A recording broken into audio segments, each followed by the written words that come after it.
இந்த இடத்துக்கு பேர் என்ன? பீச். தமிழ்ல? கடல்.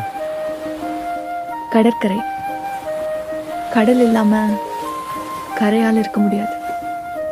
கரையை தேடி கடலால வராமையும் இருக்க முடியாது. இப்போ கடலும் கரையும் தனித்தனி பர்சன் நினைச்சுக்கோ. 2 பேருக்குள்ள ஒரு சண்டை வருது, அவங்க பிரிஞ்சு போயிடுறாங்க.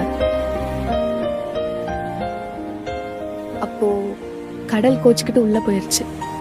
கரையும் கோவத்துல அங்கேயே நின்றுட்டு இருக்கு.